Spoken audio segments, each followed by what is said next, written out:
Good evening and welcome. It is unfortunate that we are here again in the same place talking about pretty much the same thing. But we so appreciate you being here. We so appreciate you being part of our community. My name is Patrice Horseman. I am the chair of the Board of Supervisors, and with me is every other member of the Coconino County Board of Supervisors. And before we get started on our presentation, I would like to go ahead and have them just introduce themselves in their seats. I'm going to hand the mic to them. Good evening, Jeronimo Vasquez, Vice Chair and Supervisor for District 2. Good evening, Judy B. Gay, District Supervisor for District 4. Ayat Lena Fowler, Coconino County Supervisor for District 5. Thank you. And as you can see from the slide, we have with us today a number of folks. We're going to hear from several people representing multiple agencies and organizations, local, statewide, and national, who have made this incident their priority for our community. They are going to make a presentation, give you an update of where we are, and they will be available to answer your questions. We'll take those questions at the end after the presentation. Now, I'd like to make a comment. First, we want to, of course, acknowledge the hardship of the residents who have evacuated and have been affected by this incident. We also want to thank our first responders, the sheriff, the city police department, our fire crew, our Incident 3 team who got on the ground immediately, our Incident 2 team that has done such a great job. We want to welcome the Incident 1 team that is going to join us and help on this fight for our community. And I also want to thank members of the public that have really taken their time, their neighbor-to-neighbor approach to our community, and have helped out for those in need.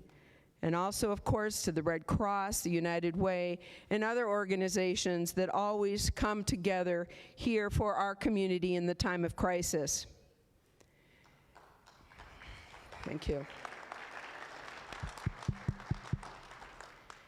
Some members of this board and many members of our community have been fortunate enough to have been born here in the shadows of the San Francisco Peaks. Others have felt that the peaks have called them here to be part of our community. Most of us who work and raise our children here, we choose to be here to make our homes at the base of the San Francisco Peaks. So it has been heartbreaking for all of us in this community to watch the fire as it's raged across the San Francisco Peaks. It is also heartbreaking for us to watch our residents, many of them for a second time, being evacuated from their homes due to this wildfire. It takes all of us to build a community. It is all of us that have built this community. We are resilient, and we will get through this together. And it is my honor and pleasure to introduce the Vice Chair of the Board of Supervisors, who also is a supervisor in the district where much of the wildfire and the evacuation has taken place.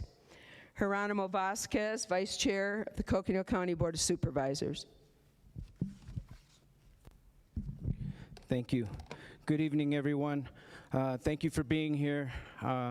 First off, I want to send out my heartfelt pain for what's going on and how our community has been affected. Seeing that mountain burn really pains my heart, and it's been a really difficult 2 months. I think our community is emotionally exhausted, but now's the time when we need to stick together the most. This event right now we're dealing with the fire, but the damages to some of those watersheds mean that this is going to be a long-term effort, long-term recovery effort. And so tonight we want to talk about, have our Coconino County and our partners talk about the pipeline and Haywire fires. And I would like to recognize and thank all of our first responders who have done a great job dealing with this fire under tremendous circumstances with high winds and limited the amount of damage to structures in this last, in particular yesterday. And so thank you for all your hard work, everybody who's been a part of this, protecting the public safety. And we know that you may have seen some of the neighborhoods have been cleared for reentry, but others remain on go evacuation orders. We thank you for your patience during this time. I know it's difficult and you want to be home. You want to return to your homes and your livestock. But please be vigilant and be patient. Our teams are doing the best they can under difficult circumstances. And just be ready and vigilant just in case things change. If you're in set status, please be prepared to evacuate. And remember, the fire call center can answer any questions or help. The number is 928-679-525. Our team tonight will also share info about resources for your physical and emotional health regarding the fires. I really encourage you all to take advantage of this support. Like I said, we're all kind of emotionally exhausted, and that support's there. I truly recommend that you take advantage of it. Our county, and specifically District 2, has been through a lot in this last year, and I will continue to do what I can to ensure that this community has the support it needs as we respond to these emergencies, prepare for potential flooding from monsoons, and the long-term recovery effort. So again, thank you for the opportunity to represent you. I would now like to turn this over to the Incident Management Team Commander. Thank you.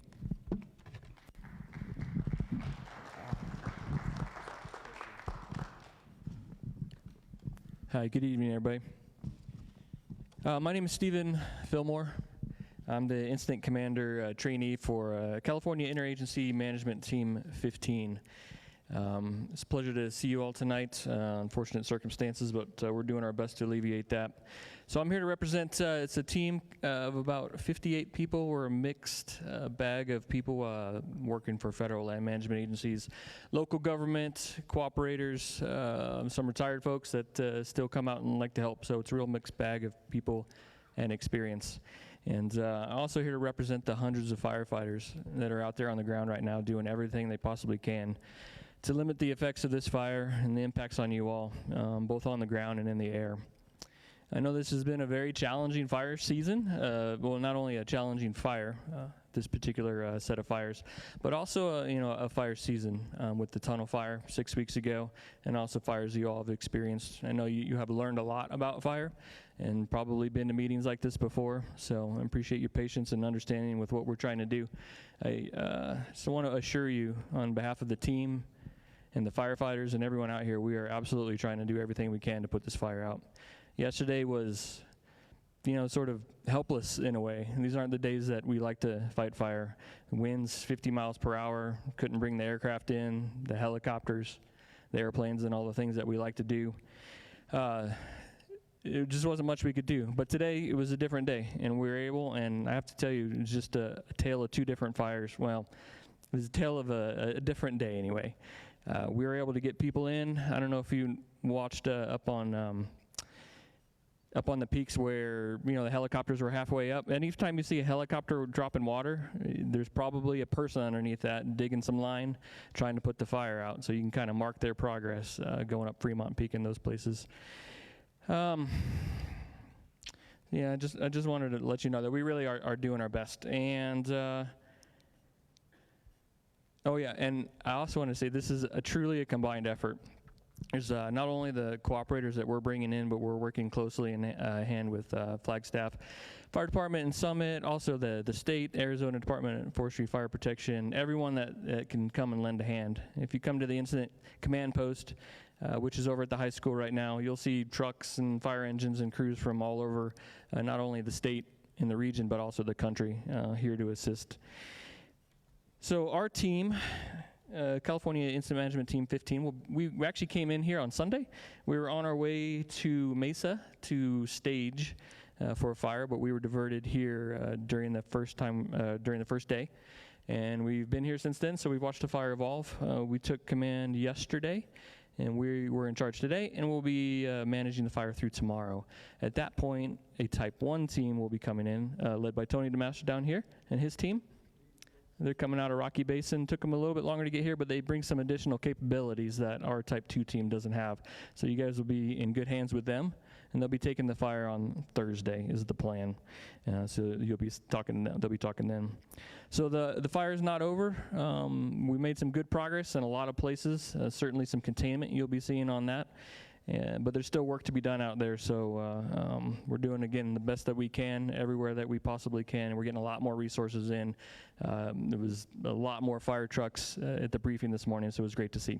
And I have our operations section chief. His name is Scott Grasmick. I'll be handing over to next. He's going to give a little briefing about what the fire is at right now, and I'll hand it over to Scott. Thank you all. I really appreciate it. And we'll be around for questions.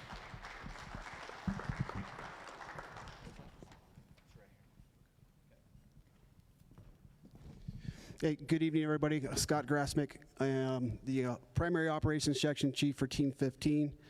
Thank you guys for being here. I just wanted to reemphasize from Stephen, this is a cooperative effort, and I'd like to thank the Coconino National Forest and our local cooperators and all the assistance to get us started.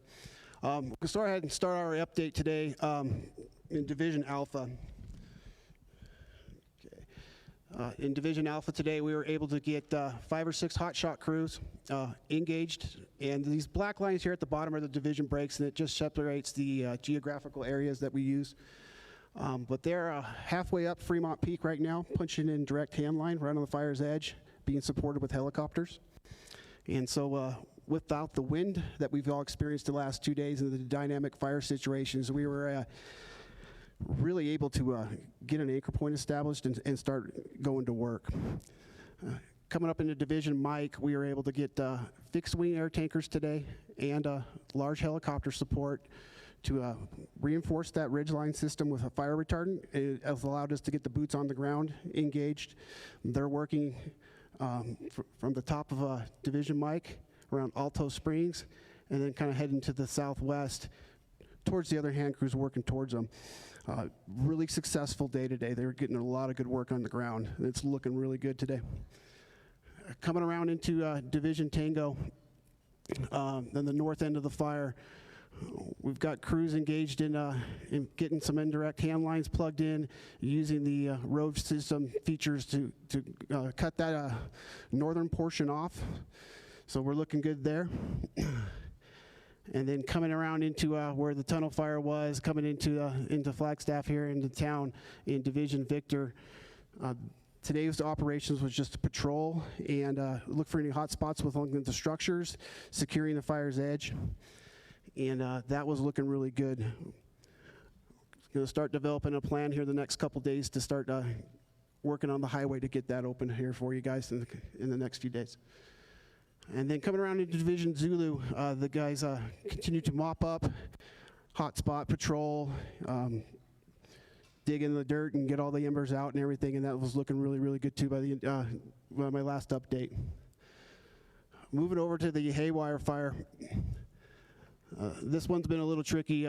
Yesterday's winds, it just pushed it really hard to the northeast, and then this afternoon, we got northeast winds, and now we're getting back to the southwest winds, so it's pushing it back up this way again. So currently aircraft are dropping retardant as we speak on the southern edge of the fire here, and then coming up to the northeast corner and starting to drop fire retardant here so we can get our boots on the ground to engage and start flanking this fire.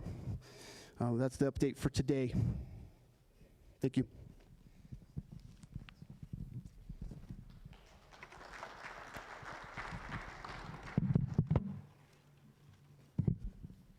And next, we're going to hear from Coconino National Forest update. We have Nick Glidden, Interim District Ranger. Thank you. Good evening. My name's Nick Glidden. I am the Interim District Ranger for the Flagstaff Ranger District. I want to extend my sincere sympathy to the situation that's going on to the community and the circumstances we find ourselves in. Tonight, I'm going to give you or touch on three different things. That is where we've been with fire restrictions, where we're going with fire restrictions, and then how we are starting the planning process for the emergency rehab. So where we've been with fire restrictions, the origin of this fire is located in an area that is closed to fires year-round. In addition to that, we were under Stage 2 fire restrictions when this fire started, which prohibits all fires on the Coconino National Forest. That's where we've been up until the fire. And then with the fire, we now have a fire closure area that roughly encompasses the Flagstaff district from Interstate 40 north, leaving out a few pieces on the northwest side. Where we're headed with fire restrictions, we've been doing a lot of work in the background to prepare for moving to a Stage 3 fire restriction. It takes a lot of coordination with cooperators and partners. We don't just move forward with this alone. We also use indices to predict when we should be moving into fire restrictions. So I've asked James Pettit, our fire staff, to join us tonight so he can walk through that with you after I'm done. So I want to touch on the post-fire flooding, and our efforts are underway to stand up our burned area emergency rehab team. And that team will assemble similar to the tunnel fire. We will be working with cooperators from the city of Flagstaff as well as the county, and plan on having them right with us in our hip pocket so that we can analyze the data together and come up with a plan together. We plan on starting that process as soon as we can. We do have to wait until obviously the fire has cooled off in places before we can really go in and evaluate the severity of the burn.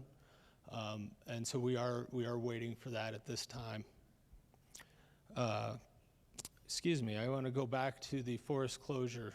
I forgot to mention that we did submit our request to the Washington office today, and we do anticipate getting a response in a day or so, we hope. So we should have an answer on the Stage 3 restrictions shortly. With that, I would like to turn it over to James Pettit, the fire staff officer on the Coconino, to explain how we go through evaluating the need for restrictions.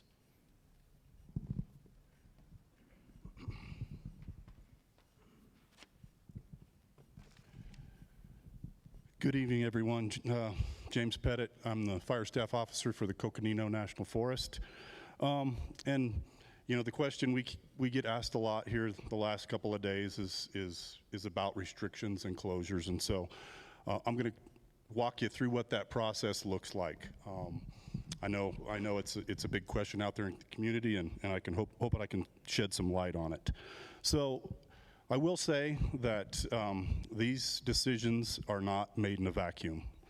There's no one person that pushes a button or makes a decision that says, here, we're going into closures. It's a collaborative process with a lot of partners. We've got folks from the city, you know, all of our municipal fire departments, our Coconino County Sheriff's Office, Coconino County Emergency Management, the state of Arizona, our neighboring forests around us. We've got representatives from both the Navajo and Hopi tribes. We have a call every Monday, and all of us get on that call and we talk about where we're at as far as restrictions and closures. This goes on from about the 1st of April through about monsoon season is generally when we quit having those. And so it's the first step in that process is the conversations that we have with all of our partners. So largely what we talk about, the first thing is the criteria. I know a lot of people have questions about, hey, what does this criteria mean?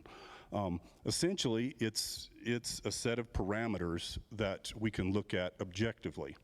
And I know right now we look out our front windows and we see the smoke and fire up on the hill, and we get a bit subjective, right? It causes some visceral reaction, and we all want to, hey, close the forest down. I get it, totally get it. But we've got to anchor our decisions off some sort of criteria, off some science. But it's only one piece of it. The other things that we look at are how close are we to monsoon season? Creating a closure is a huge endeavor. It takes a lot of people, a lot of folks, a lot of equipment to go through the forest and shut every one of these roads down.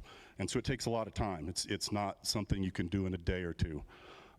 And so you get a few days out, does it make sense? Those are the kind of decisions that we talk about. Largely what we talk about is weather. And so we'll have a representative like Brian. He'll get on the calls with us on Mondays and talk about, hey, what's the forecast? What's the outlook look like, And as he'll tell you, the further you get out, the harder it is to predict. It's not an exact science. It's very complex. And then we talk about resources. Hey, do we have enough resources to catch fires that might start? One of the other factors we look at is where are we at in the stages? So as all of you know, we went into stage 1 restrictions May 5th, and that basically eliminated all campfires out in the forest. May 26th, we went to stage 2, which eliminated any more campfires from developed campgrounds. And then that put some pressures on our industrial partners, our folks out there pulling logs out of the forest. We put some sideboards on when they can work. All of those things kind of go into what you're trying to figure out with that whole process. But the one piece is how are the stages, the stage 1 and stage 2? How are those? Are they being effective? And I will tell you, for the most part, 99% of the people that go out into the woods cause no trouble, cause no chaos. They follow the restrictions. They don't build campfires. But as we all see up here, it takes once in a wind event. The resource part. As a fire manager on this forest, the one thing that I anchor to is, given all the parameters, how dry are my fuels, what are the daytime temps getting to, what are the winds, can I go out and catch new starts? Do I have the adequate resources to go out and catch starts? And I can honestly say that, without a wind event, we've got all the resources we need to catch new starts here. When a wind event happens, it pulls a lot of the tools out of our toolbox for fire suppression, mainly the aircraft. And we've seen that up here. When those wind events happen, it pushes fire further out ahead of us. We just can't keep up. And especially when, we hit wind limitations with aviation. And so all those factors kind of go into all that decision making. But we try to get collaboration, like I talked about, with all of our partners. We'll build what we call a package, and we'll send that up to our regional office for them to review and concur on or not. And then we send that up to the Washington office, and then eventually up to the Department of Agriculture. And so there's a lot of people involved with that whole thing. Like I said, there is There is no one making these decisions in a vacuum here. I will tell you where we're at currently is that we have sent a package, you know, like Nick talked about, we have sent a package up to the regional office, and then ultimately we'll go on to the Washington office. And that's for stage 3 closures. We're about to that point where our indices meet the need. We obviously don't need any more fire out on the landscape here. But that's going to be our recommendation, and we'll see how it goes from here. And maybe Brian can enlighten us here real soon on what the weather looks like as we move forward. So that is a huge piece to this whole thing. And so other than that, what I will tell you is I'll be around after this is over, and if you have any more questions for some finer details, I'm willing to answer whatever you got. So thank you.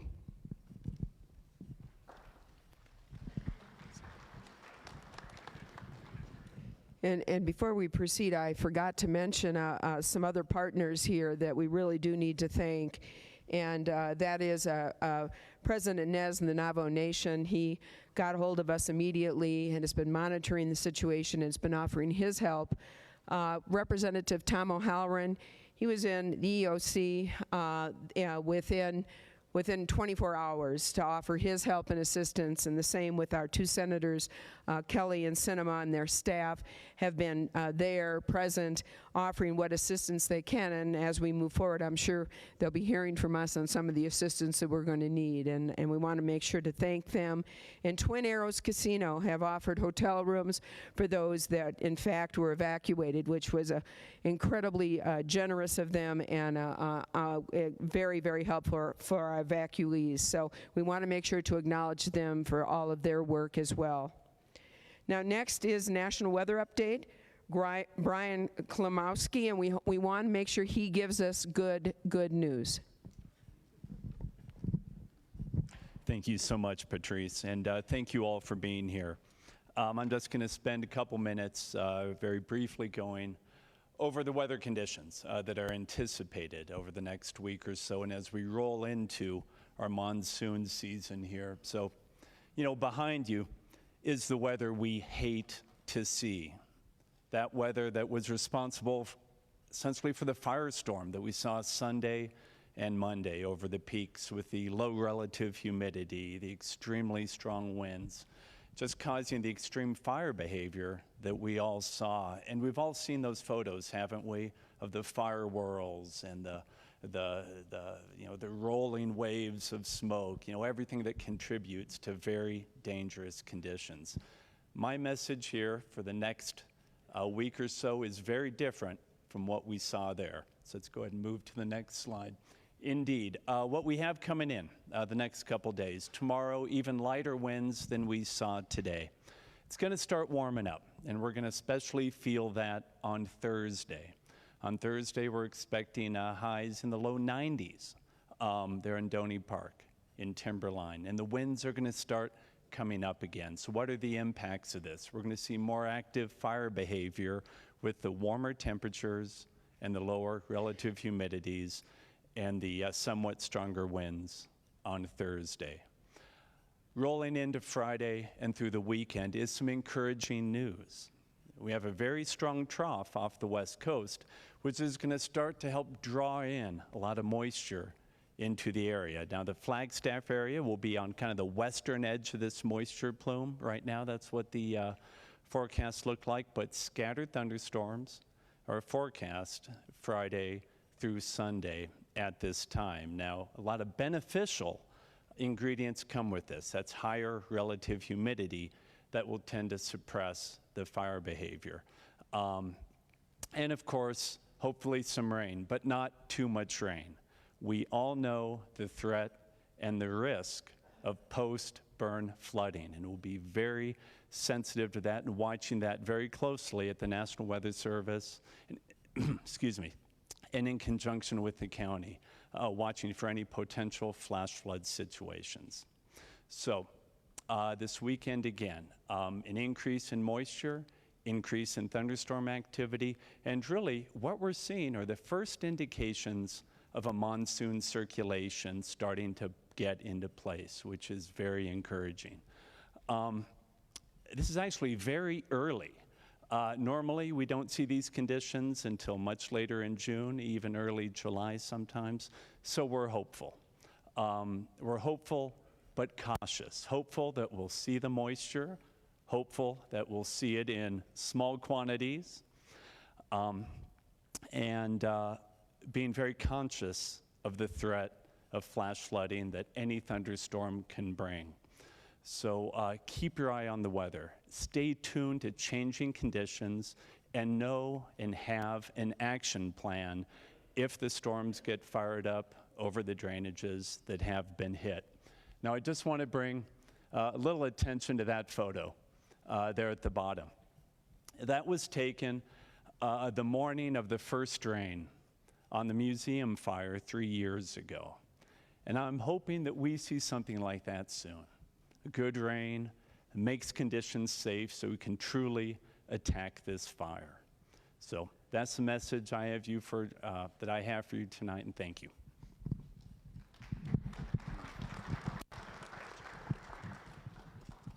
Thank you. And now at the Sheriff's Office update, and we have Brett Axland here, the Chief Deputy, Coconino County Sheriff's Office. Hello and good evening, everyone. My name is Brett Axland. I'm the Chief Deputy for the Coconino County Sheriff's Office. Sunday morning around 10:30, a little bit after that, we received a call at our dispatch center about a fire that had started near Snowball Road in the Pipeline area. This is a real popular area for recreationalists and campers off of Fort Valley Road. Of a white pickup truck leaving the area of the fire in a fast manner. Deputies that were responding to the incident intercepted that pickup truck and made a traffic stop. Their initial investigation of that driver led them to contact Forest Service law enforcement officers who arrived and eventually, through their investigation, made an arrest.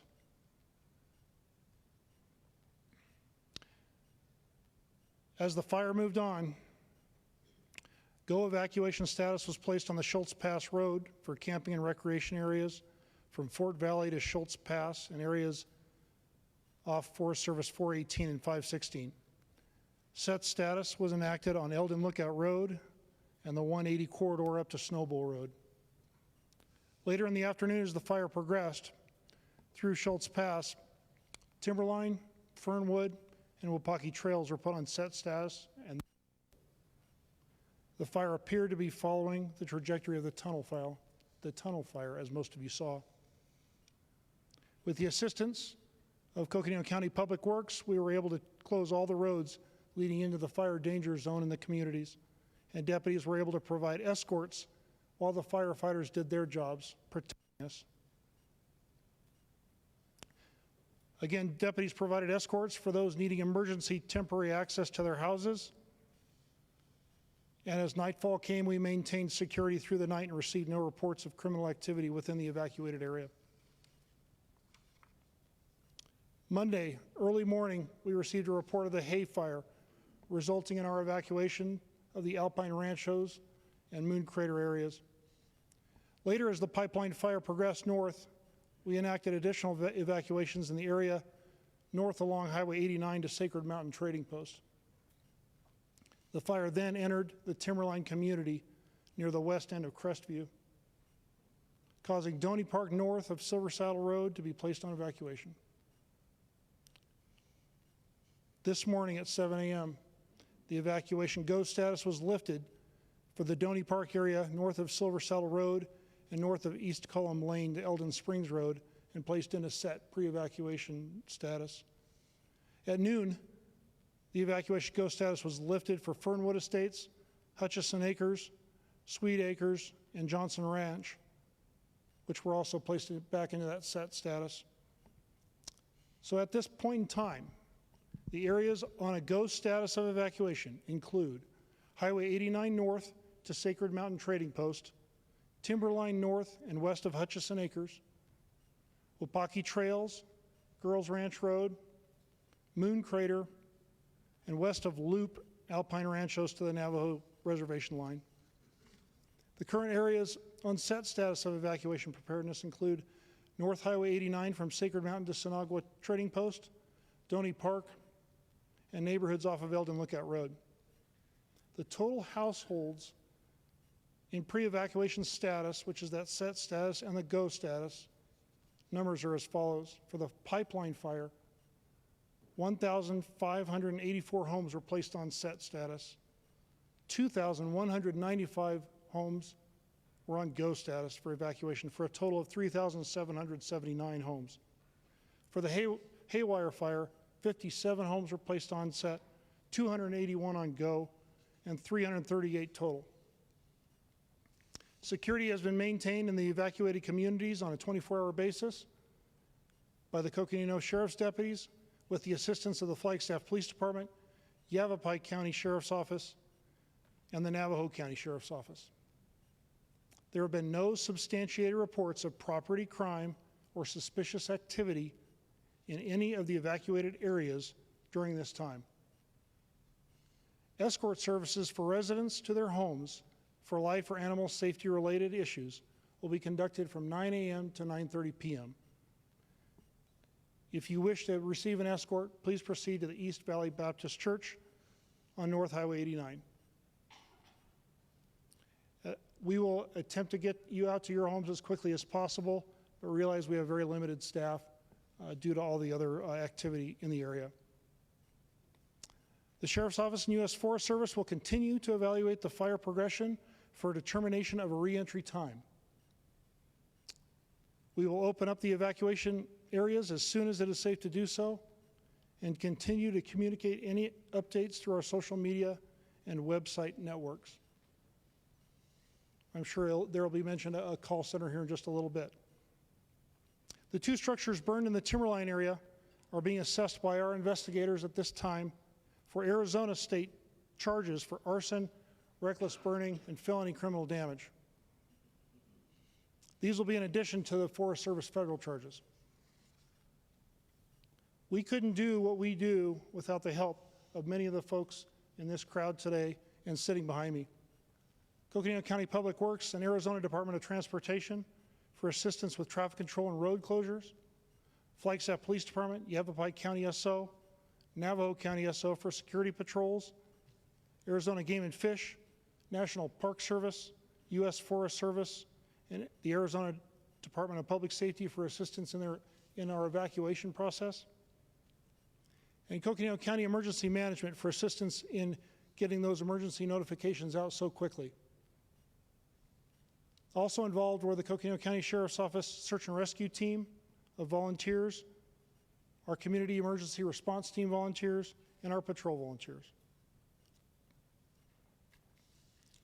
Being out there and spending quite a bit of time watching the operations going on, I can't tell you the efforts that the Forest Service and Summit Fire Department are putting forth to put this thing out. We understand the incredible difficulties that this evacuation causes on every one of you in this room. As quickly as we are able, we will get you back into your homes. This is a decision that we make with the National Forest Service and our firefighting professionals when the area is safe. That is our promise to you, that we will get you back as soon as possible. We were lucky to get a lot of folks back today. We hope that continues. We won't delay,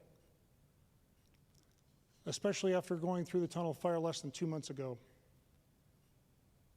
Thank you all for your patience.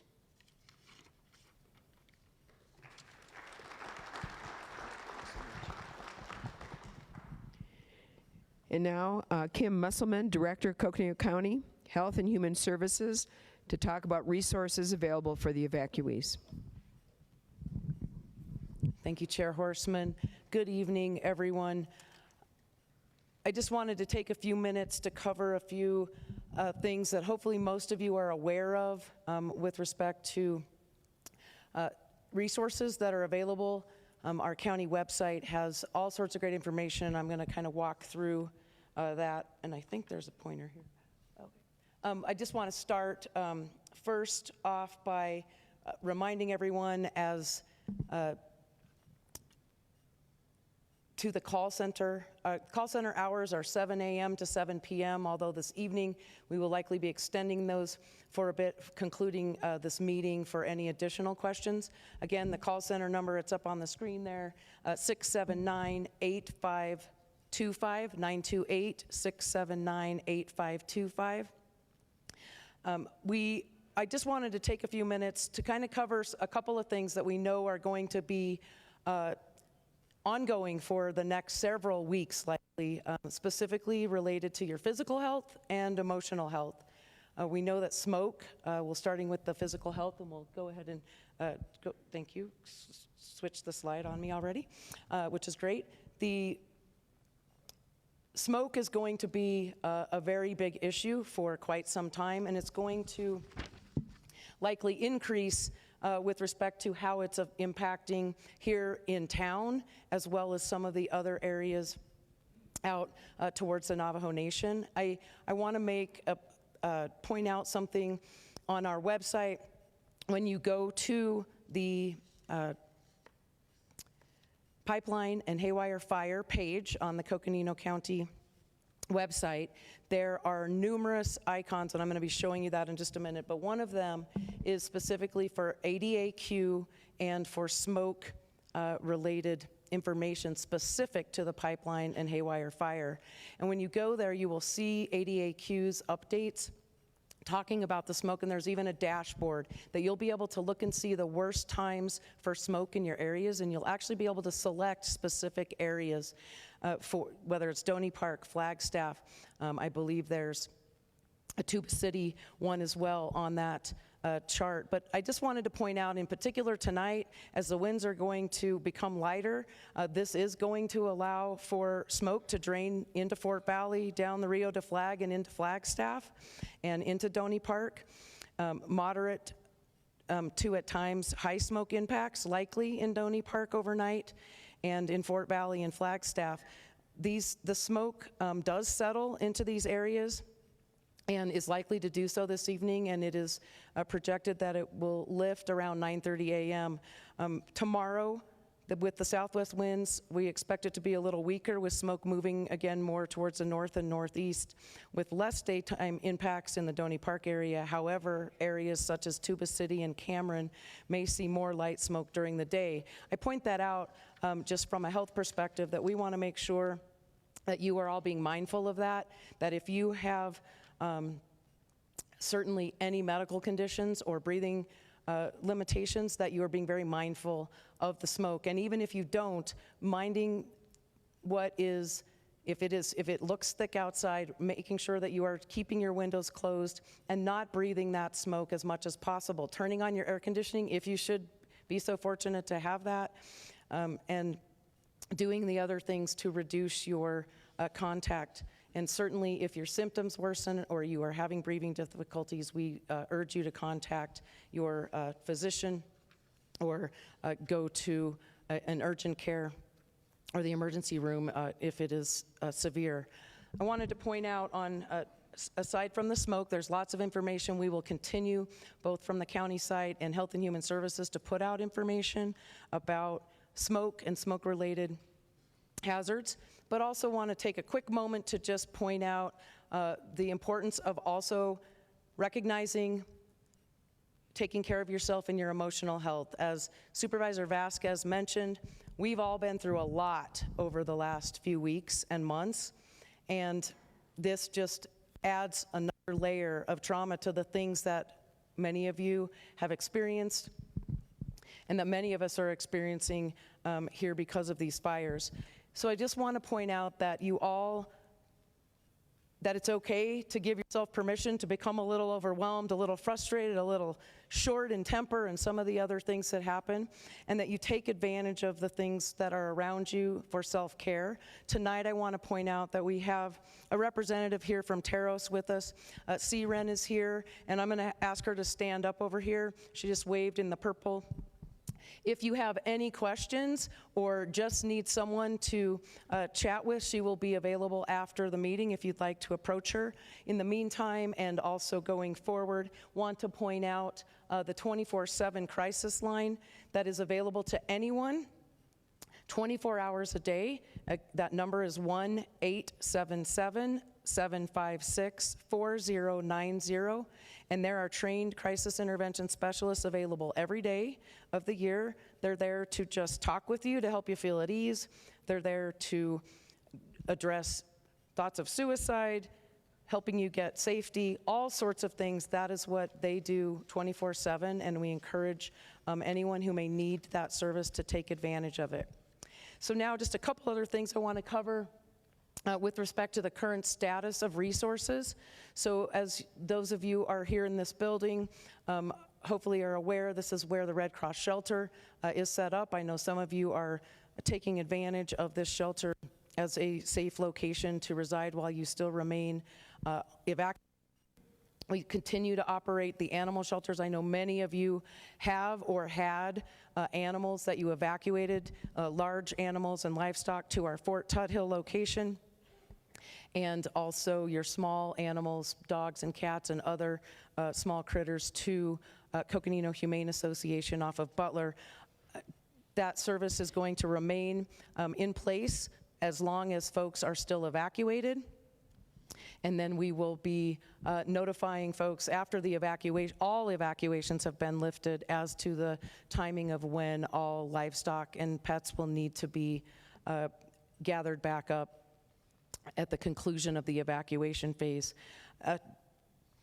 The last piece that I wanted to touch on specifically to, lots of folks ask about how can we help, and whether or not you're evacuated or just a concerned community member, because this is our town and our county, and we all want to help one another, and we are a resilient community. Want to stress that the United Way continues to have a crisis fund for anyone who would like to make cash donations. Encourage anyone that is interested in providing a cash donation to do so through this fund. And then as citizens of our community have needs and issues, we are able to access these funds to provide the needed services. And another big piece is the volunteer side, that we want to be able to help one and help neighbors. Also, through the United Way, they coordinate all of our volunteer events for our fire and post-wildfire flooding events. Many of you have participated and volunteered with those in the past. And as we walk into the next phases of this, we're gonna need lots and lots of volunteers. So we encourage you to go to the Volunteer Hub site and sign up. It asks you some of your skills, things you would like to do or are willing to do. And then as events are coordinated, you will be sent emails and contacted. So the last piece I want to cover is just a quick note. I got a phone call before coming over here this afternoon. For those of you who are still evacuated and recently returned to set, your mail is at the post office, and you are able to go by the 4th Street Post Office with your ID to pick up your mail. There are also packages that are being held by FedEx, and there's a number there on the screen as well to contact. They are over at the airport. They have your packages. Some of them have perishables in it, so if you are expecting a package, I urge you to contact FedEx. There's also a phone number, and all of this information is also available on our website. To get to our website to access all of the services, and next slide please, there's a QR code that's up here on the screen. There are posters that are posted around the entrance in the back of the room here. There are plenty of county staff to direct you to those, and they can show you. Use that QR code to download directly to the county website page where all of these services are listed and available. Urge you to do so as you need assistance. Again, we will have folks to be able to help do that. So with that, that concludes the pieces that I wanted to share with you. Again, want to thank everyone for your patience and encourage you, again, if you have concerns, to reach out through the call center. Again, those typical hours are 7 a.m. to 7 p.m. If you leave a message after hours, the call center staff will return your call and will get back to you. And again, I'll just leave you with that phone number, 928-679-8525. Thank you.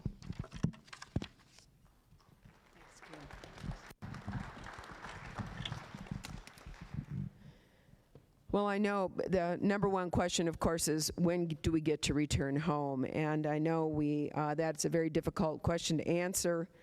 Second biggest question is, what has this done with regards to the Schultz Fire flood mitigation efforts, and how about post-wildfire flooding?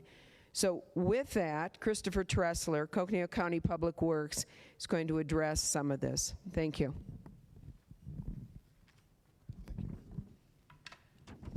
Hello, everybody. My name is Christopher Tressler. I serve as the County Public Works Director, and tonight I'm representing the Flood Control District. Some of you might be more familiar with Lucinda Andriani. While she couldn't be here tonight, she's still helping manage this incident. And I'd like to share that our hearts go out to all those that have been affected by this disastrous wildfire. Our team is working long hours on emergency response right now, assisting the Sheriff's Office and community members as we can. But we're also strategizing our flood response efforts for the upcoming monsoon season. We're in the early stages of that process, and it's still evolving as the fire changes and grows and behaves as it does. So with that, I'd like to thank you in advance for your patience, resilience, and strength, and importantly, our community spirit, that we're going to be in this together and we'll work through this disaster. Here's some quick facts that we know related to the watershed and how this fire has affected the Schultz burn scar and other portions of the watersheds upstream of where we live. The tunnel fire and the pipeline fire has burned through all the areas previously burned by the 2010 Schultz fire, as well as significant portions of Government Tank watershed and the Schultz Creek watershed on the western flanks of the peaks. As such, there is high likelihood of post-wildfire flash flooding this monsoon season. The pipeline fire has not burned any portion of the Museum Fire area or the Spruce Avenue Wash area. So those flood mitigation efforts are continuing. We don't expect to see any decrease in flood risk there. That's still a fire compromised watershed, but it hasn't increased with this recent fire. Our engineering consultants will be working, conducting hydrologic analysis as information and data becomes available. As Nick shared, as soon as possible, the U.S. Forest Service BEAR team, it's a burned area emergency response or rehabilitation team, will begin surveying the fire impacted areas. We use that data to help us understand how these watersheds are going to react to rainfall events. We don't have that data yet, but as soon as we get it, we'll throw it into our computer models and we'll begin to meet most likely virtually with residents to share the information and to help everyone understand how they might be impacted by post-wildfire flooding. We're mobilizing resources to make sandbags and then make them available to the community. It's been a tough year for resources. As COVID and other, this is considered the Great Resignation. Many people have retired and we're down on numbers. So it's gonna take the community to come together. And as Kim mentioned, we need volunteers to help us make sandbags, and people that are elderly and disabled are going to need assistance in these fire impacted areas.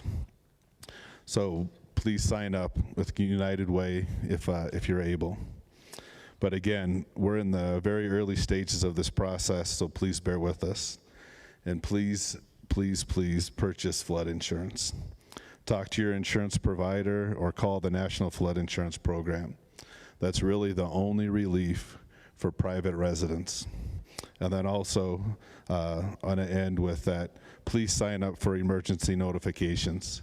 There's details in the foyer. You can also scan that QRL code to get to the county website, and there's details there. It's the most effective way for the county to communicate.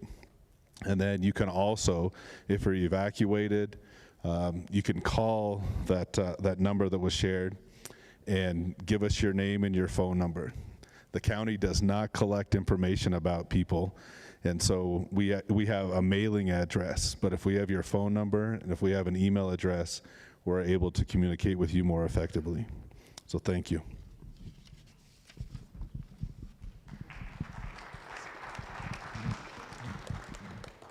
And with that, I think we are now on audience questions. And Trey Williams, are you going to come up here? And I know we have been collecting questions from the chat. So thank you for those that did put questions on that chat.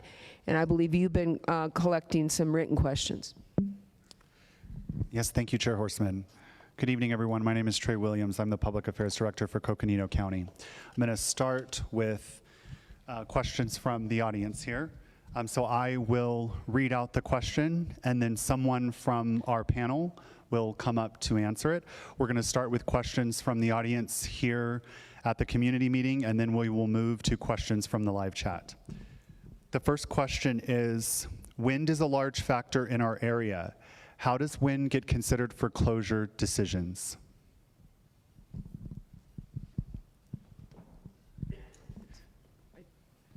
I believe that's for the Forest Service. So.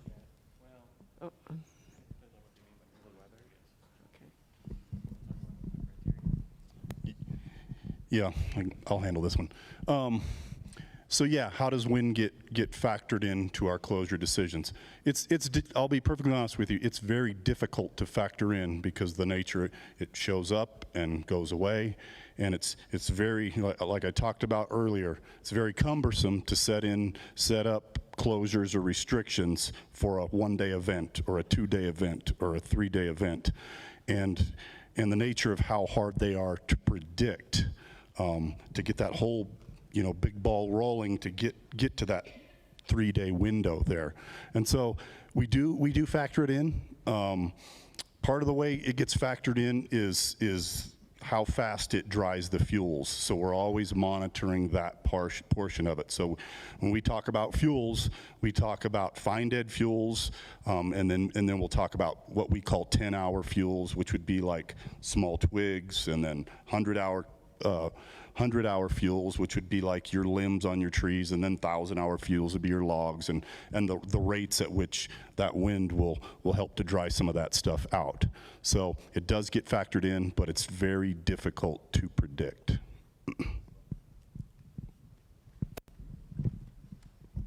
Thank you. The next question is, how about a permanent ban on campfires, etc.? When are you going to place a permanent ban on campfires?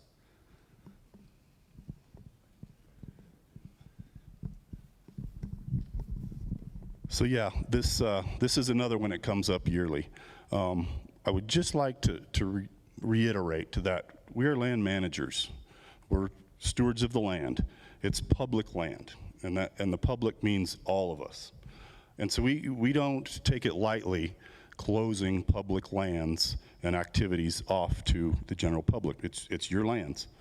And so we want people to have the opportunity to recreate and go out and build campfires when it's safe to do so. That's part of going camping. And so we try to leave those opportunities open as much as possible. But we also have to take in, the risk and public safety portion of this, which is why we go through these restrictions and closures process. But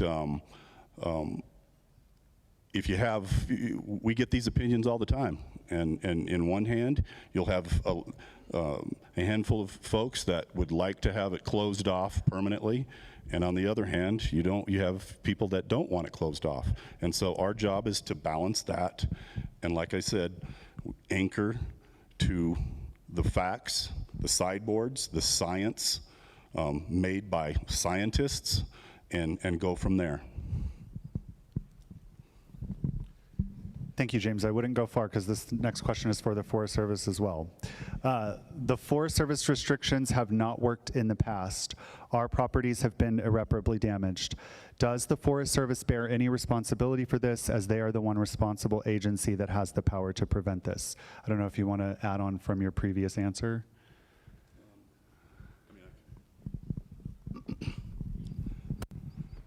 So wildfires are wildfires. There's risk every time something might happen. And this is a story that gets played out all over the West. We totally get and empathize with those folks that have been impacted out there, starting with the tunnel and now with the pipeline. And most of those folks are the same folks. It's a horrible thing to go through. You wouldn't want to do that once, much less twice in 1 year, and I totally get that.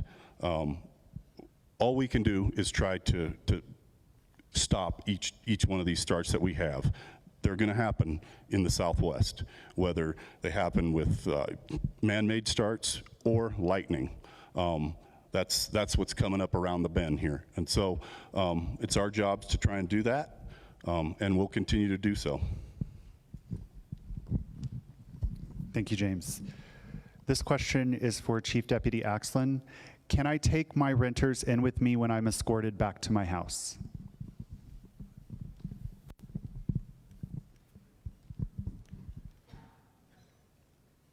The Sheriff's Office has the authority to make decisions based upon re-entry and evacuations. The escort service we have right now involved in bringing folks back to their house is only for life and animal safety reasons. Those decisions and those escorts are made for your safety. So we do not want folks to stay in their properties. We don't want folks to bring other people to their properties. This is an evacuation period. This is an evacuation area. Please help us do our jobs so that we can protect you. Again, we commit to you that we will get you back in your homes as quickly as we possibly can.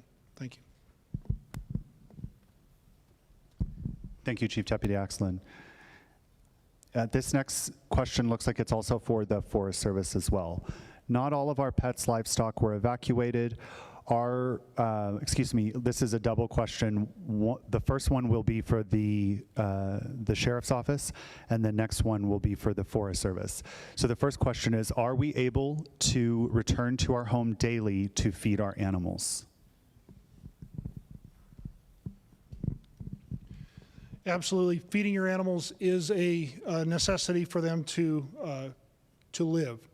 But what I would recommend that you do is find an alternate place to take those. I believe Fort Tuthill is currently accepting animals. If there's any way for you to get those animals there, please get them out of that area. We would be absolutely devastated to lose pets and animals because they were left at the homes.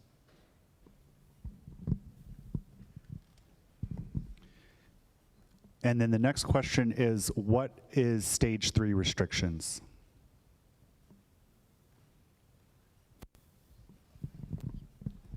So stage 3 restrictions would be full forest closures.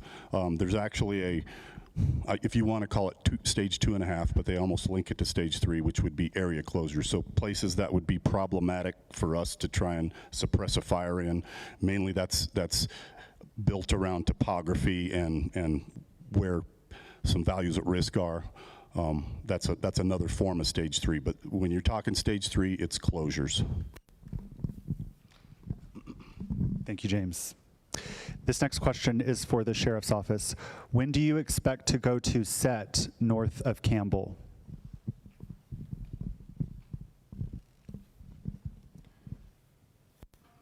All decisions, as we spoke about before, are made in consultation with the Forest Service. That area of Campbell is the one where the fire actually came into the community. So at this point in time, until we can make sure that that area is safe and free from any danger of fire, it won't be opened in the very, very near future. But as soon as we can make sure that those areas are mitigated for hazard, we'll get you back into Campbell. Thank you, Chief Deputy Oxland. Actually, this next question is for you as well. It may also be for the Forest Service. It's a law enforcement question related to the forests. So, can an individual do a citizen arrest, and how are the forests patrolled? Can we have physical barriers? So the physical barriers question would be for the Forest Service, and then doing a citizen arrest, we'll let you cover that, Chief Deputy Oxland.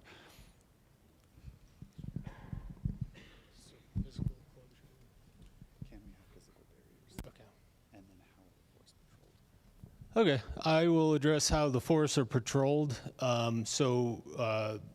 We patrol from a fire perspective. We have engines out patrolling. We also have lookouts stationed throughout the forest, and especially on the Flagstaff district here.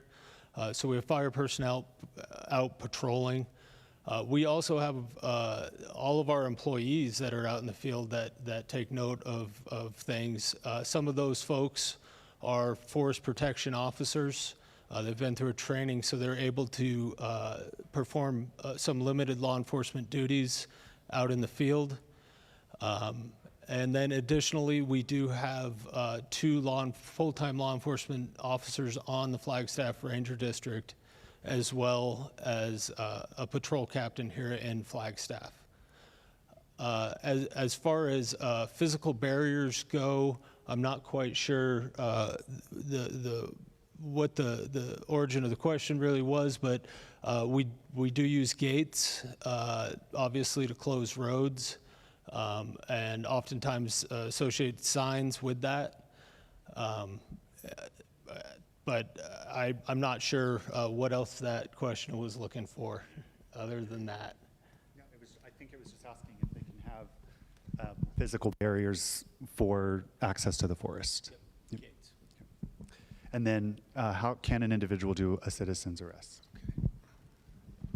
Okay, Arizona statute allows citizens' arrests under two circumstances. One is a breach of the peace. The second is a felony. However, I would certainly recommend that if you witness a crime, to dial 911, report it, and let us come and do our jobs. A lot of things go into making arrests, and if you must do it as a citizen or an individual, there are a lot of things weighing on that. So please, before making that decision, please weigh it very heavily and use common sense. Thank you. This next question is for the incident management team. Are you using reclaimed wastewater to fight the fires? If so, why?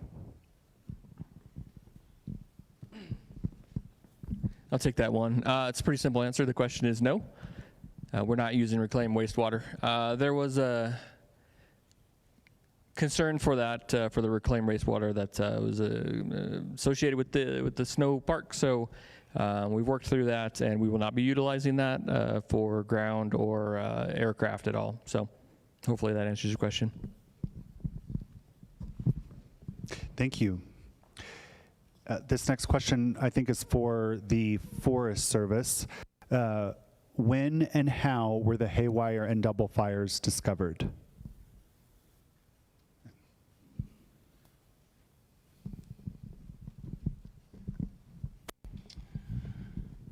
Okay, so I believe the double fires were initially located by air attack. So air attack is basically a fixed wing airplane that circles the fire and basically manages the airspace over a fire. And so they spotted it in the aircraft when they were flying. The Haywire fire was found later that night. I think it was reported. It was a little distance away from the double fire, but as most of you know, that day there was a lot of smoke pouring through that northeastern country there, and so some of those fires that the double and the Haywire were very difficult to see with all that smoke that poured through there. So they did find that. I think the Haywire was reported by a citizen, and then we sent resources out to it, both the city and Forest Service.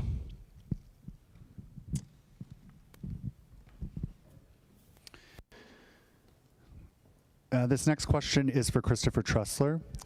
Seems like, what can people off of North Copeland expect to see in terms of enhanced chance of flooding as a result of the pipeline fire? So, as I mentioned previously, we're still getting data. We need that burn area response team to give us the burn severity so we can put it in the model. But even before this fire and before the tunnel fire, that's a compromised watershed, goes all the way back to the Schultz area. And we've experienced drought, extreme drought, and seen little rainfall. But we do know that when it does rain, it's very responsive. So given this fire has moved through the area, we expect to see an increase in response, but we don't know the magnitude of that at this time. Thank you, Christopher. The next question is, I think, for the Sheriff's Office. How many structures were lost or burned as a result of the pipeline fire? At this point, there was one residential structure and one outbuilding. Whether that was a shed or a garage type unoccupied structure, I don't know what. But 2 total structures, which includes 1 residence.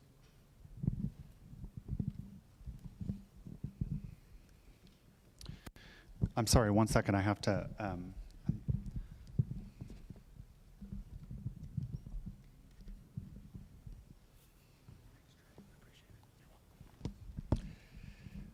This next question also seems like it's for Public Works. How severe, or the flood control district rather, how severe is the watershed damage? Number 1. How big is flooding concern and where? And what are you going to do to prevent flooding?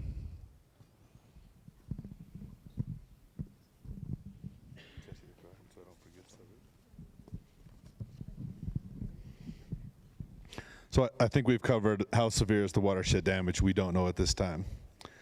How big is the flooding concern and where? It's a big concern. It'll be the focus of the flood control district and the engineering consultants that work with the flood control district to analyze the watersheds, to help develop flood mitigation strategies. We expect flooding to be anywhere below a burned watershed. So that's going to extend from Schultz Creek all the way north and east through the previous Schultz burn scar, all the way up past Wapaki Trails, and then on the other side of 89. What are we going to do to prevent the flooding? It's going to rain. I guess it's dangerous to say that because we can't predict the rain, but we can't stop the rain. We've used different strategies and developed and helped pioneer strategies to lessen the impact of post-wildfire flooding, but it's not realistic that we could stop flooding. And so we're going to use sandbags, we're going to use concrete barriers, we're going to try to work with the central tendency of the drainages to decrease the amount of sediment that might come down. Practices that we've seen work and decrease the magnitude of flood events and the impact of flood events in the Schultz fire, or after the Schultz fire, and around the museum flood hazard area as well.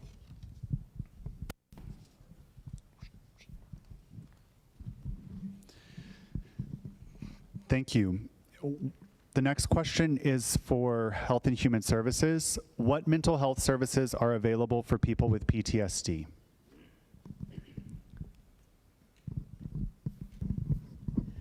So there's lots of different ways you can access services for mental health needs, in particular for PTSD. As I mentioned earlier, if you would like, you are more than welcome to touch base with Siren at the end of this meeting. She can give you some information and direct you in other services and places that you can get assistance. As I mentioned also when I was speaking, you can always call that 1-800 number, and I'll repeat that for you here right now, 1-877-756-4090. They will work with you in the moment, as well as work with you about setting up other services with respect to longer-term counseling and other things that may be needed.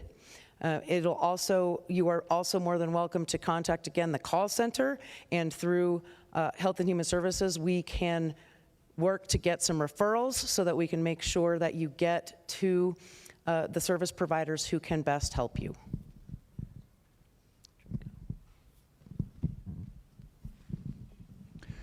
Thank you. And the last question from the audience is for Public Works, or excuse me, the Flood Control District. Public Works Director Christopher Trussler. With monsoon building, would you comment on flood insurance and how to access information on that?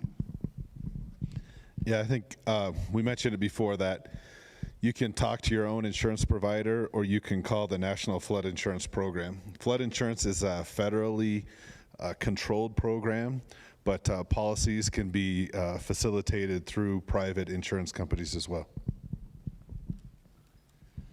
Thank you, Christopher. I'm just going to access my computer here. Bear with me.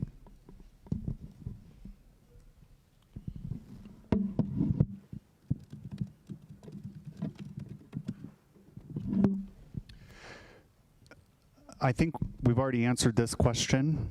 The first question from the live chat was, what were the 2 structures burnt? Homes, where, how badly? I don't know if you want to address the 2 structures. You've already answered that question, but if you want to address that again, just to clarify. Okay. What does this new burn do to all the data on flooding that was presented at the meeting last Wednesday? And this would be for Flood Control District via Public Works Director Christopher Trussler. Yeah, so this fire is upstream of the tunnel fire. So we were reporting little impact from the Lennox watersheds and a little bit increasing impact as we went across. This overshadows that data. And so we know that it's going to increase flood risk. And so that data that we shared last week is going to be revised, and we believe there's increased flood risk given the pipeline fire.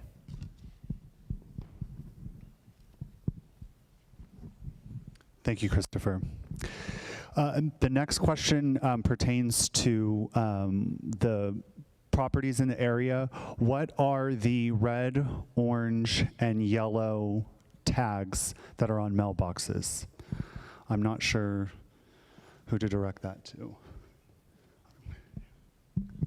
Those tags, those ribbons are colors that we use to indicate whether or not a house has been contacted, whether there are people living inside the house refusing to evacuate, and those types of things. If you have specific questions as to the colors, come up and see us afterwards, and we can let you know what those are.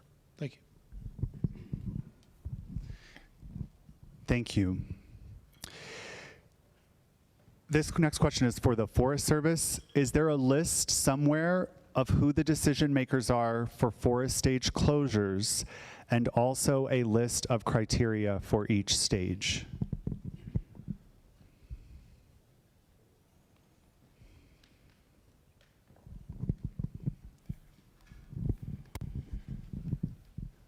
So yeah, as I said earlier, there's a lot of different people that that are in that decision-making process. It's not just the Forest Service, it's all of us. It's a council of people through many different agencies. And so I don't have a list of who those folks are as it goes up the chain from me.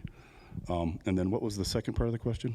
Oh, yes, we can let you know what that I could actually read it for you if you're really interested in it.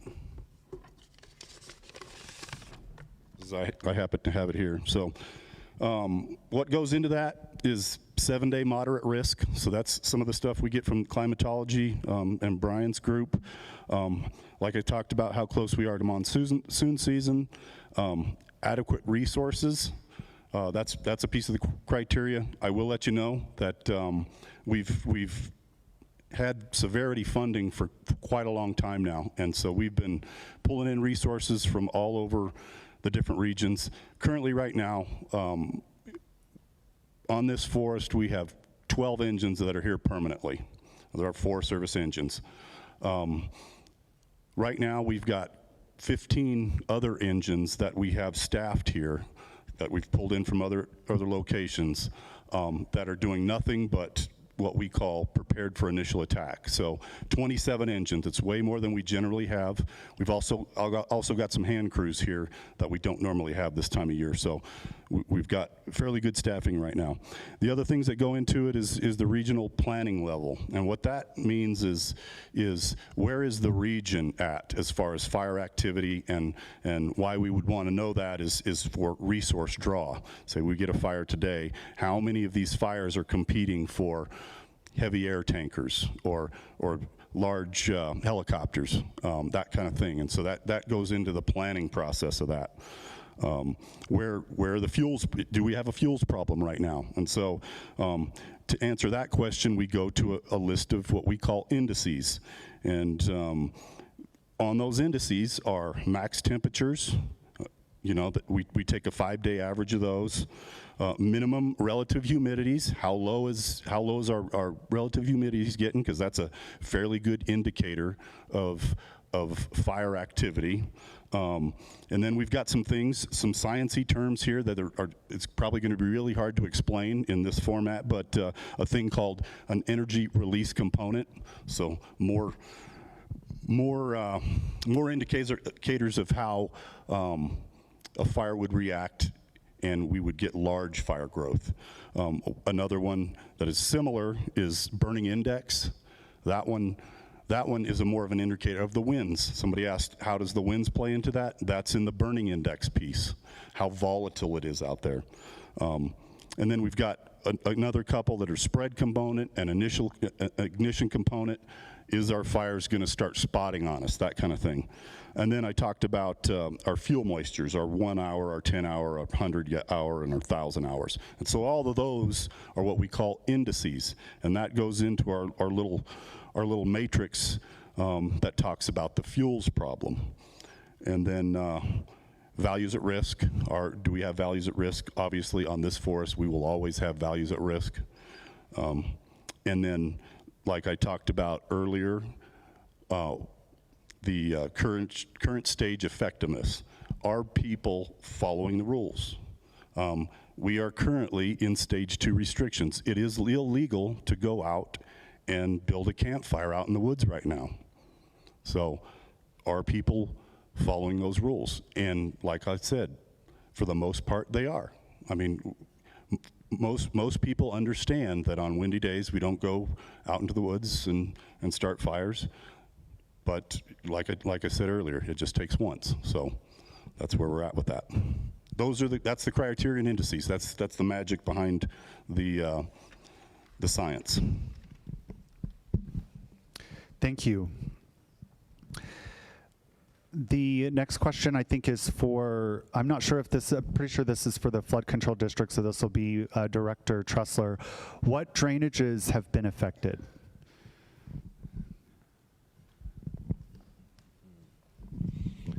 So I don't know how formal these names are, but we call them Siesta Paintbrush, Government Tank, Lennox, Copeland, Campbell, and Glodia, and Rope Arabian. Pretty much anything above the Timberline neighborhood, from Sunset Crater all the way down to Government Tank, right button up against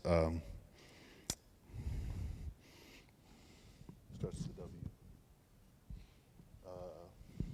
Well, we'll just say all the way down almost to Silver Saddle.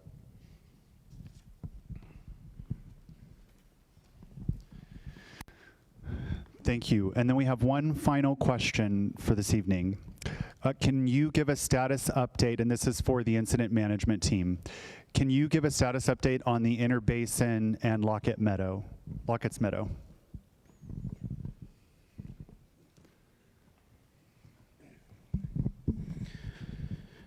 Yeah, in the Inner Basin in Lockett Meadow, that's where we've had the main focus for today with all aircraft, helicopters, hand crews, and engines. And that's going to be the focus for the next few days moving forward and through into the night. We're going to have resources out there staffed in the night as well. The reason we've requested so many hot shot crews is because of that terrain, where the fire's at, being steep, rocky, high elevation. You know, those guys are the best of the best, and they're going to give it their all in going after that and keeping that in check. So that'll answer your question.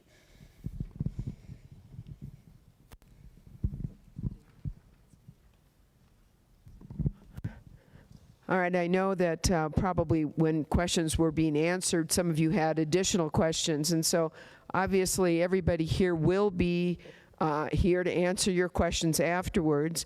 And before we conclude, I think it's really important that we hear from our other two supervisors. Supervisor Lena Fowler, please.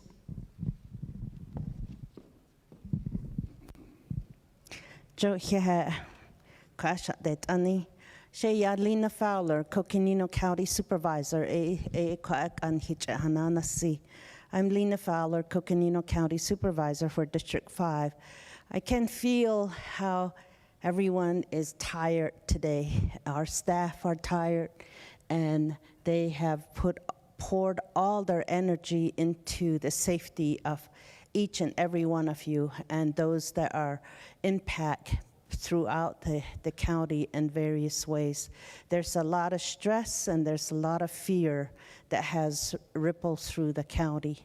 And we just really, a lot of prayers have been pouring in, a lot of prayers being conducted from just various areas. I just want to reassure you how, as you can tell, just the expert knowledge, the very knowledgeable people that are very caring about their communities that are working on this fire that is happening now and that even in the past. So with that, I just want to say that I want to thank President, Navajo Nation President Jonathan Nez and his team again.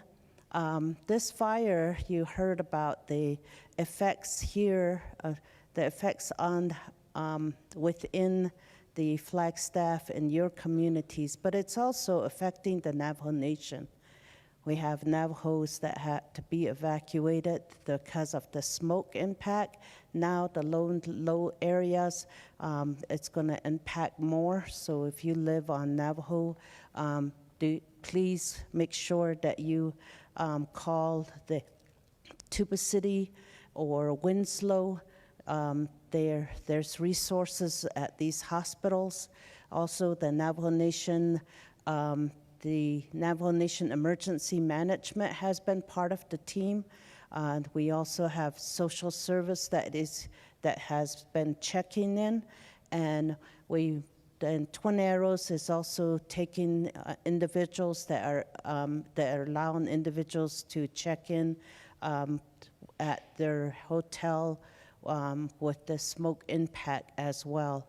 We know that Navajo Nation community service workers and Navajo Nation police and social workers are trying to check on people that live in the area. There are many, just like most of you, do not want to leave their home. They don't want to leave their livestock. So that is another impact from the fire. The Highway 89 is closed. Highway 89 is a major road that is our visitors in this area, which is mainly tourism region that are impacted. All the way to City of Page, Navajo Nation, San Juan Southern Paiute, individuals that come to Flagstaff that do their business in Flagstaff, work in Flagstaff, commuting. Many of there are several vans that travel daily to the Tuba City Medical Center because they live here. So that's something else that has really that's an impact from the fire, and Highway 89 is still closed. Tomorrow, the Navajo Nation president is going to be meeting with the Navajo residents at Naka. We did this during the museum fire or tunnel fire. We're going to be holding that meeting again tomorrow from 1 to 3 because the Navajo resources trying to see how they may be able to help. But it's not just Navajos, it's for tunnel fire. They were providing service to anyone that needed help. So their Navajo president has reached out with the division directors and saying how they might be able to help. The APS is power lines are being impacted also, the poles. Janet is probably in the room here, and Neil, there they are. Hi, Janet. They've been really great to work with and constant communication because the powers have been going out in this Tuba City region, and as I understand, as the temperatures go up Thursday and Friday, there may be more power outages in Cameron as well as Tuba City. So, and then there's power outages here, parts of along the Highway 89. So that's another area that another resource that is going to be impacted in our region.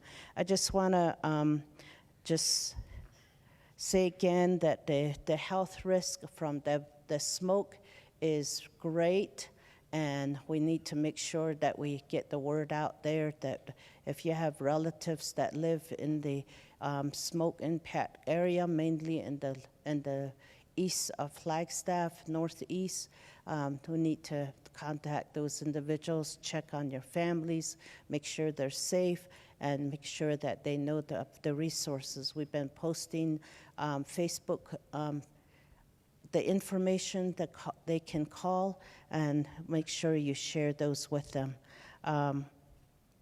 So I just want to again thank our the congressional delegation, Senator Kelly's office. The team is sitting right over there, and Congressman O'Halloran's team. They've been here just really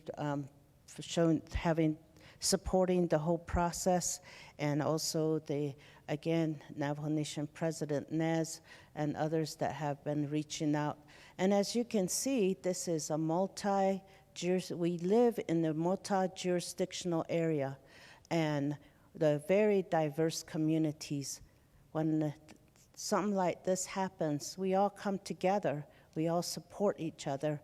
We don't ask who you are or anything. We just all are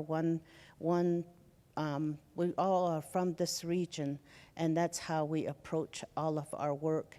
And I want to thank all of the staff and all the first responders that have been working, and their families. They've been away from their families since this fire started, and really being able to just provide the service that they the foremost on their mind is just your safety and the safety of those that are impacted by this fire. So I want to thank you again. Thank you for your patience. And just remember that there are prayers that are being sent, and there's a lot of caring people out there that are sending all of their prayers to here. So thank you so much. Ahiaha.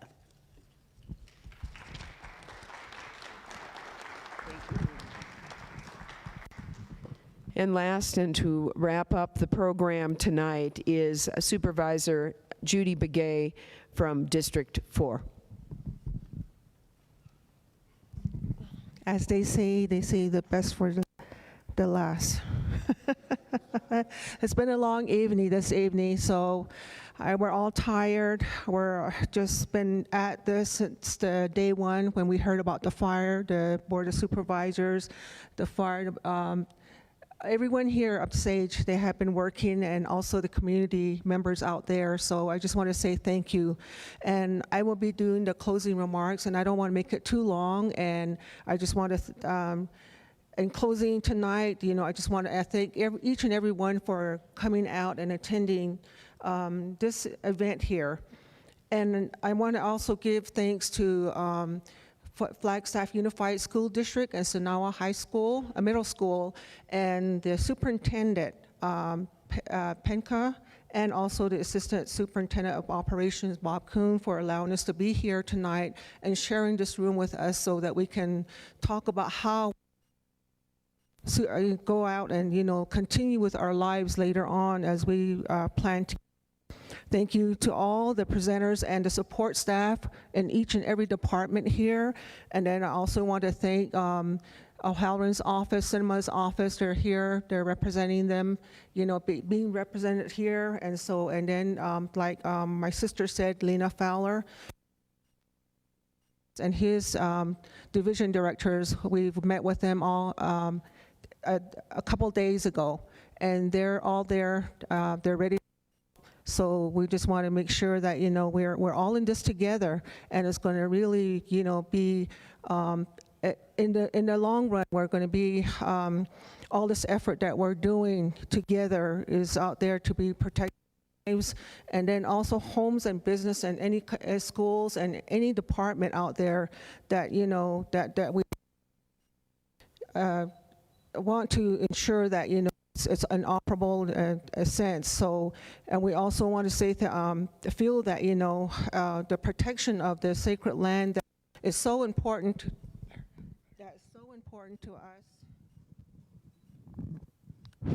That's so important to us for our regional, cultural, and spiritual, our regional, a spiritual identity.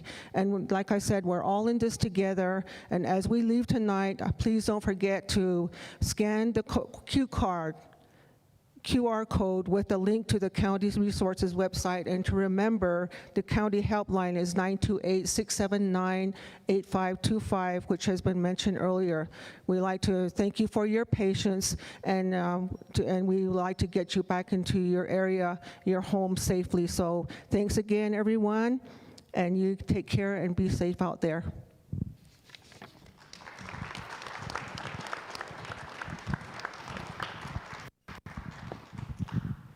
We will be here. If any of you have any questions, feel free to come on up, and we'd be happy to see if we can talk to you further. Thank you so much. Thank you for being here tonight. Be well.